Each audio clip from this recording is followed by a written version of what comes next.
आज हम अपने इस लेक्चर में मैग्नेटिज्म वाला चैप्टर जो 4 है उसे आगे कंटिन्यू करते हैं। और इन लास्ट लेक्चर हमने डिस्कस किया था मैग्नेटिक फील्ड इंटेंसिटी निकाल रहे थे for different shape in a circular motion, half circle, full circle etcetera. तो उसी को आगे कंटिन्यू करते हुए आज हम डिस्कस करेंगे formula for magnetic field intensity for long straight wire. Okay, so let's start the lecture. To welcome all of you in Epsilon Physics, myself is Shikha Tyagi.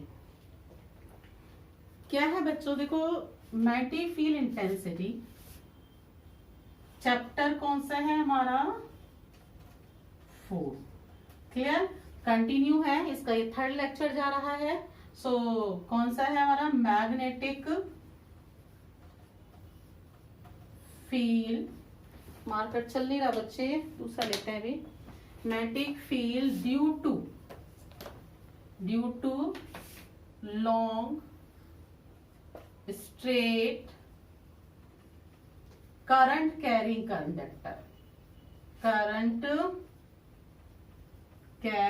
Conductor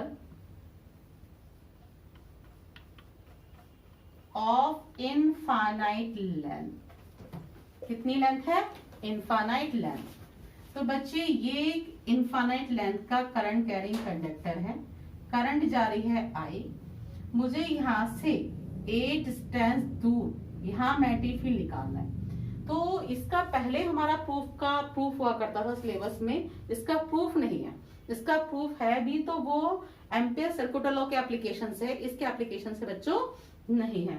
तो मैं यहाँ खाली फॉर्मूला लिखूंगी और उस फॉर्मूले का यूज बताएंगे कैसे कैसे फॉर्मूला यूज करना है। तो यहाँ पर एंगल मान लो ये φ1 बन रहा है और यहाँ पर ये एंगल φ2 बना रहा है ना।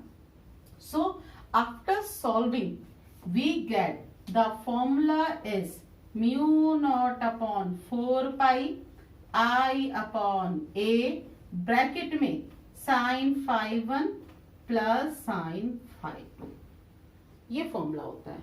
यानी कि ये किसका फॉर्मूला है? Magnetic field induction on a straight current carrying conductor of infinite length का। ओके बच्चे, इसके 3 केसेस होने वाले हैं, इसके हमारे 3 केसेस होने वाले हैं बच्चों।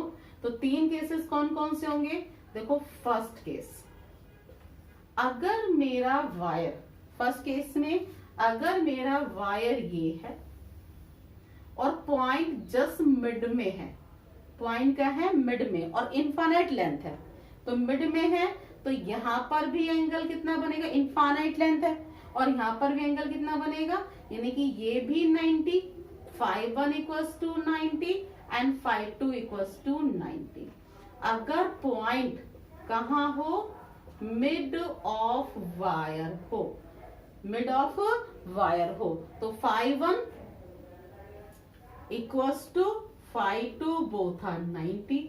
तो इस फॉर्मूले में जब φ1 और φ2 को 90 रखोगे तो φ1 भी 90, φ2 भी 90, sin 90 1 प्लस 1। तो b का फॉर्मूला कितना आया बच्चे? μ0/4π 2I/a। ओके, इस फॉर्मूले को आपने मतलब 90% केसेस ऐसे हैं, बोर्ड की बता रही हूं मैं, अभी कोई कॉम्पिटिटिव की बात नहीं कर रही, जिसमें हम ये फॉर्मूला यूज करेंगे। अगर उसने कोई स्पेशल केस नहीं डाला कि भाई पॉइंट यहाँ है या यहाँ है या यहाँ, तो all of you should be use the formula μ0/4π 2I/a। याद रखना इस मेरी बात को।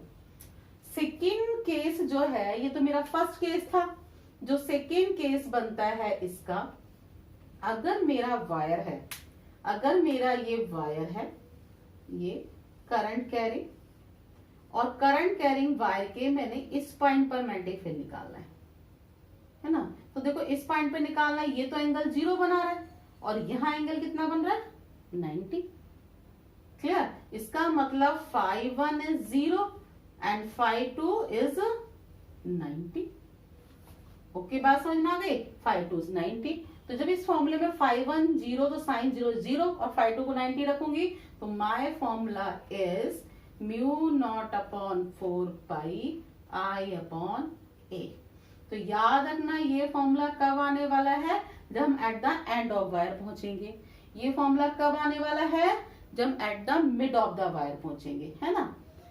थर्ड केस, इसका थर्ड केस सुनो, अगर पॉइंट वायर के ऊपर हो, अगर पॉइंट वायर के ऊपर ही हो, then v equal to 0।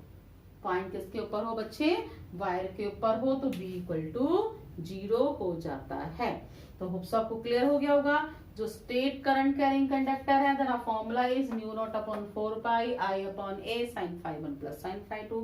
Mid में होगा क्या होगा, यहाँ होगा क्या होगा, और उस पे होगा तो मैग्नेटिक फील्ड का फॉर्मूला क्या होगा।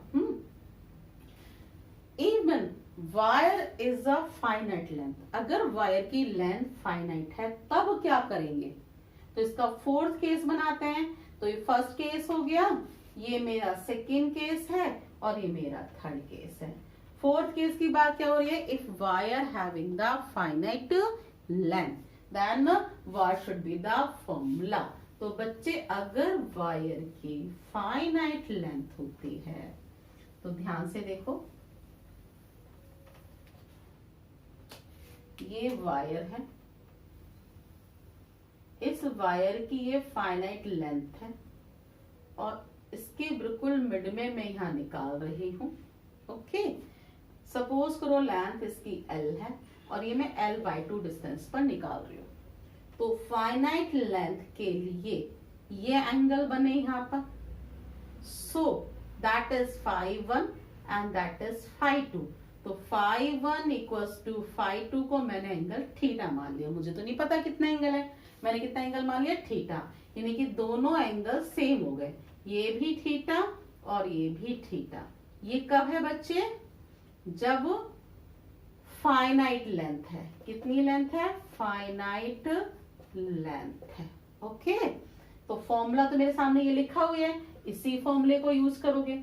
b equals to mu not upon 4 pi I by A की जगह कितना L/2 इंटू साइन φ1 भी थीटा साइन φ2 भी थीटा, तो कितना हो गया 2 साइन थीटा।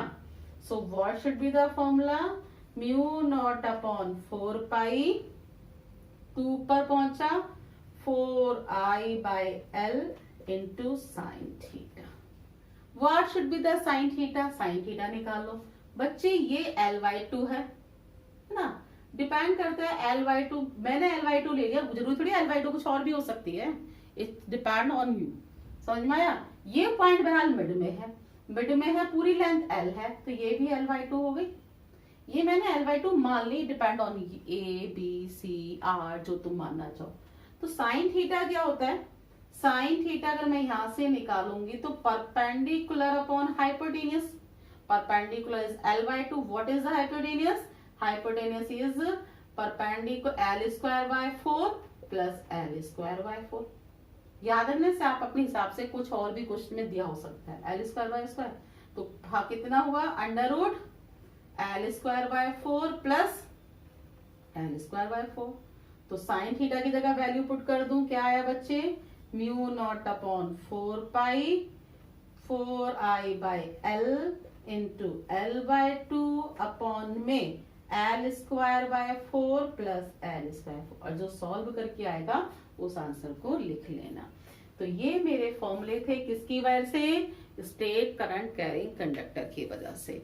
अब हम इस पे से रिलेटेड कुछ क्वेश्चंस डिस्कस करने वाले हैं कि किस किस तरीके से क्वेश्चंस बोर्ड में पूछे जाते हैं, कॉम्पिटिटिव में पूछे जाते हैं, पर कॉम्पिटिटिव का पूरा मैं यहाँ डिस्कस नहीं करूंगी, केवल ये क्लास और बोर्ड के हिसाब से ही है, नहीं तो ये लेक्चर बहुत बड़ा बन जाना है हमारा अगर हम स्टेट वायर के लिए वहां भी डिस्कस करेंगे। तो सुनो, फर्स्ट पॉइंट क्वेश्चन ये आएगा कि फाइंड आउट द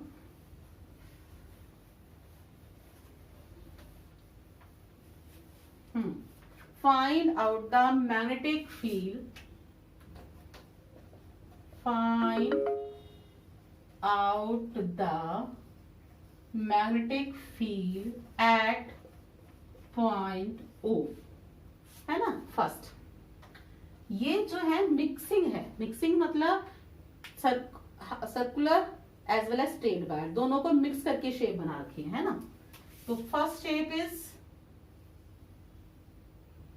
ये आपका एनसीईआरटी का एग्जाम्पल भी है, मुझे ओ पॉइंट पर निकालनी है। ए बी सी और डी पॉइंट ओ पे मैग्नेटिक फील्ड निकालना है। कितना है साइड, इसकी रेडियस मैंने बच्चे आर मानी है। तो यहां मेरी मैग्नेटिक फील्ड क्या होगी बच्चे, एक तो वायर की वजह से होगी, ए डी की वजह से होगी, और एक ये हाफ सर्कल की वजह से होगी। क्लियर? हाफ सर्कल कौन सा है, बीसी। ये हाफ सर्कल की वजह से होगी और एक पूरे वायर की वजह से होगी। वायर की वजह से मैग्नेटिक फील्ड मेरी जीरो होगी, क्योंकि पॉइंट कहाँ है, on the line of action of wire पर है ना, तो बी जीरो होगी। फिर हाफ सर्कल की वजह से होगी, याद करो प्रीवियस लेक्चर। तो मैंने आपको पहले ही बताया है कि जब आप कभी भी देख रहे हो तो आपको प्रीवियस लेक्चर जरूर देखना होना चाहिए, और उसका लिंक हम डिस्क्रिप्शन बॉक्स में दिए होते हैं। तो क्या होगी formula, mu not upon 4 pi I by R into angle, enclosed angle होता है।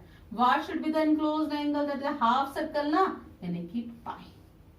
ओके, आंसर प्लस में आएगा या माइनस में, तो करंट ऐसे जा रही थी तो इसका तो कुछ लेना देना है नहीं, इसका तो क्योंकि जीरो है, तो ये कैसे घूम रही है करंट, क्लॉकवाइज।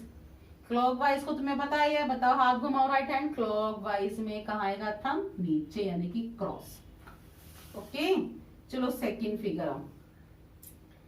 सेकंड फिगर में मैंने कुछ डायग्राम इस तरीके से बनाया,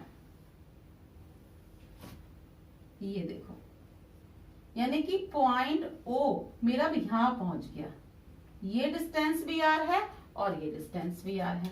करंट ऐसे गई, ये भी आर है और ये भी आर है। नाम क्या हो गया इसका, ए बी सी और D. Okay, so total magnetic field किसकी वजह से, एक तो वायर इज ए डी, और किसकी वजह से, loop, what is the loop is BC. Straight wire की वजह से कितना formula, mu not upon 4 pi 2 I by R discuss किया था। जीरो क्यों नहीं, क्योंकि पॉइंट वायर के ऊपर नहीं है। कॉइल की वजह से कैसा formula, mu not upon 4 pi I by R, already discuss in a previous lecture, so please all of you go through the previous lecture. Clear? अगर हमें इस फॉर्मूले को बहुत अच्छी तरीके से समझना है। Now what should be the, मैंने उससे पहले वाले में यहाँ पाई लिखा था, यहाँ कितना एंगल आना चाहिए, तो देखो यहाँ अंदर पूरा है ना, तो एंगल शुड बी 2 पाई। अब इसमें से विच इज प्लस और विच इज माइनस, ये देखो। तो देखो सबसे पहले सी की डायरेक्शन ले लेते हैं, बीसी की। तो करंट कैसे घूम रही है, एंटी क्लॉकवाइज या क्लॉकवाइज, क्लॉकवाइज। तो क्लॉकवाइज में थंब कहाँ हो गया, नीचे, नीचे मतलब क्रॉस, क्रॉस का मतलब नेगेटिव। जहां अकेले अकेले मैग्नेटिक फील्ड वहां क्रॉस डॉट लिखना सही होगा। जब दो या दो से ज्यादा मैग्नेटिक फील्ड होती है, उनको हमें प्लस या माइनस करना होता है, तो हमें मतलब फाइनल आंसर निकालते हैं, वहां प्लस माइनस की फॉर्म में लिख देते हैं। अब वायर की वजह से देखो, जब मैं वायर की वजह से निकालू तो वायर में ये thumb show the current, thumb show the current की डायरेक्शन, नाउ करंट। अब फिंगर ऐसे बाहर आ रही है, तो यहां से बाहर आ रही है, इसका मतलब यहाँ डॉट हो गई, तो यहाँ कौन सी मैग्नेटिक फील्ड होगी, डॉट, तो डॉट का मतलब प्लस होगी।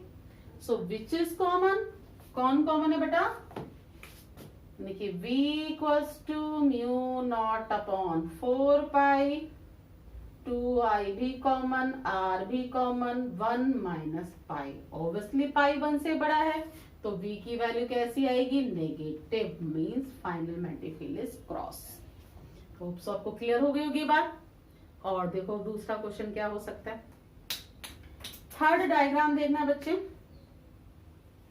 थर्ड डायग्राम में उसने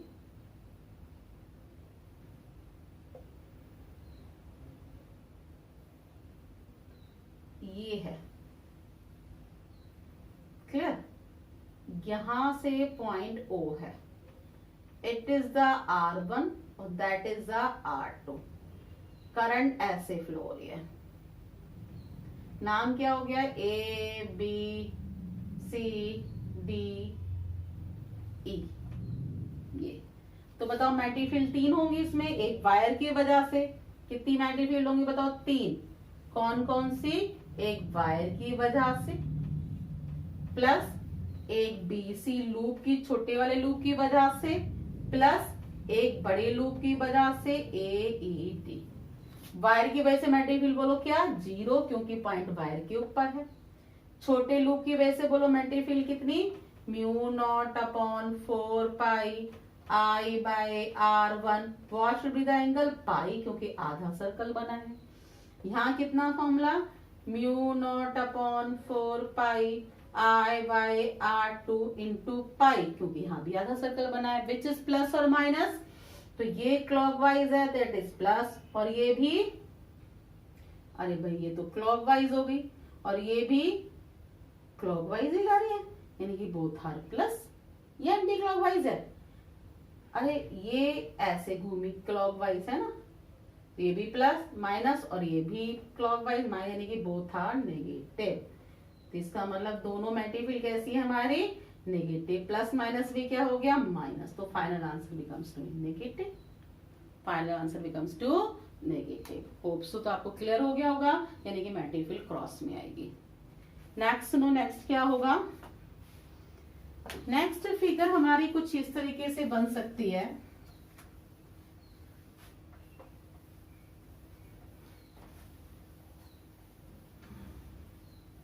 देखो ये एक वायर है, मार्कर नहीं चला, दिस इज द वायर, ये हाफ सर्कल है और ये वायर, करंट ऐसे जा रही है, यहां से O पॉइंट पे निकालना है, ये डिस्टेंस भी आर, ये डिस्टेंस भी आर, और ये डिस्टेंस भी आर, ये O पॉइंट हो गया। ओके, नाम A B C D E, बोलो कितनी मैग्नेटिक फील्ड होंगी, 3 है ना। कौन कौन सी, पहले इस वायर की वजह से कितनी होगी बोलो, फिर इस लूप की वजह से, और थर्ड फिर इस वायर की वजह से, है ना। तो कितनी मैग्नेटिक फील्ड हुई बोलो बच्चे, एक मेरी वायर की वजह से, एक मेरी सर्कल की वजह से, और एक मेरी फिर नेक्स्ट वायर की वजह से।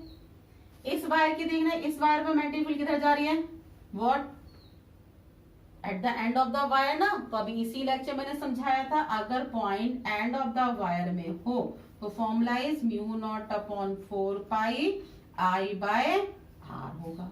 प्लस होगा या माइनस होगा वो सुन लो। करंट ऐसे जा रही है, दिस साइड इज डॉट, और इधर से मतलब सॉरी अंदर जा रहा है तो दैट इज क्रॉस, क्रॉस मतलब इनवर्ड, और यहां से कहा आएगा आउटवर्ड, आउटवर्ड मतलब डॉट, डॉट यानी कि मैग्नेटिक फील्ड प्लस होगा। अब आओ, इधर वाला क्या है, ये है ना, तो आधा सर्कल बन रहा है, कितना, mu not upon 4 pi I by R, and what should be the angle is, आधा बन रहा है यानी कि पाई लिख दिया। कैसे घूम रही है, एंटी क्लॉकवाइज, देखो करंट ऐसे जा रही है तो एंटी क्लॉकवाइज घूमेगी, एंटी क्लॉकवाइज मतलब प्लस हो गया। अब आओ यहाँ, इसकी वजह से क्या होगी, स्ट्रेट वायर की वजह से mu not upon 4 pi I by R, wire same क्योंकि फिर एंड ऑफ द वायर में है, और करंट कैसी होगी, प्लस या माइनस, ऐसे जा रही है, यहाँ निकालना, दिस साइड इज डॉट यानी कि ऑल आर प्लस, तो तीनों हमारे प्लस हो गए, यानी कि इसको सॉल्व कर लेना और आंसर हमारा आ जाएगा, है ना। अगर मैं इसको कुछ इस तरीके से कर दूं, अगर इस वायर को मैं कुछ इस तरीके से सॉल्व कर दूं बच्चों, देखो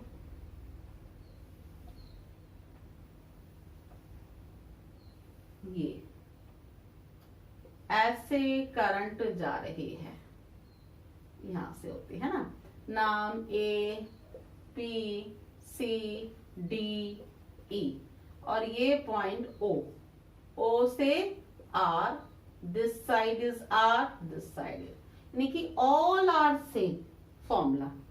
करंट सुनो, इस साइड करंट यहां जा रही है, करंट ऐसे गई क्रॉस, इधर डॉट प्लस, यहां कैसे घूम रही है करंट, देखो दर, इसमें करंट कैसे घूम रही है, यहां से घूम के ऐसे घूमेगी नहीं, ये करंट कैसे घूमेगी क्लॉकवाइज, दैट इज नेगेटिव, और ये करंट ऐसे जा रही है दैट इज प्लस, तो only change in this direction becomes to change, और सेम कर दोगे। तो ये तुम्हें क्लियर हो गया होगा। अब एक क्वेश्चन और, कि एक उसने बोला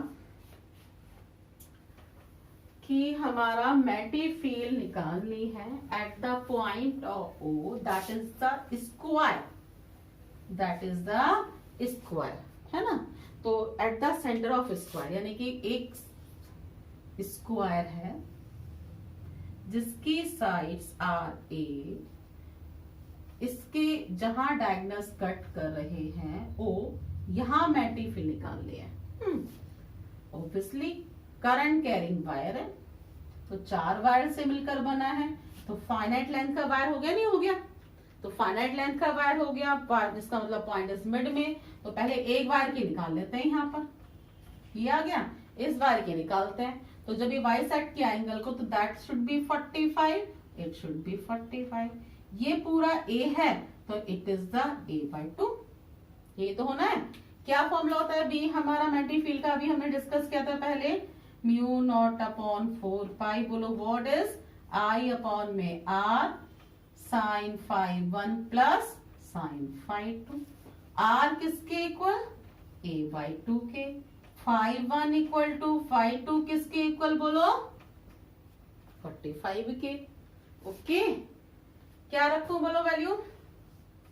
v equal to mu not upon 4 pi I by R. What is R? a/2 sin 45 plus sin 45. What is sin 45? Sin 45 1 by root 2. So what should be the V? Mu naught upon 4 pi 2I by A. Sin 45 is 1 by root 2 plus 1 by root 2. So what should be the formula? Mu naught upon 4 pi 2I by A into 2 by root 2. 2 by root 2. Root 2 से ये cancel, कितना आया बच्चे? Mu not upon 4 pi 2 root 2 I by A. Why the मैटी field by one wire की वजह से, है ना। इसका नाम मैं रख दूं P Q R S, यानी कि दैट इज द मैटी field of P Q। What should the मैटी field of Q R S R? Same होगी, यानी कि सबकी मैटी फील्ड सेम आएगी। और ये मैटी फील्ड सब प्लस होंगी या minus, it is depend on totally direction. तो बीच में आंसर 0 भी आ सकता है।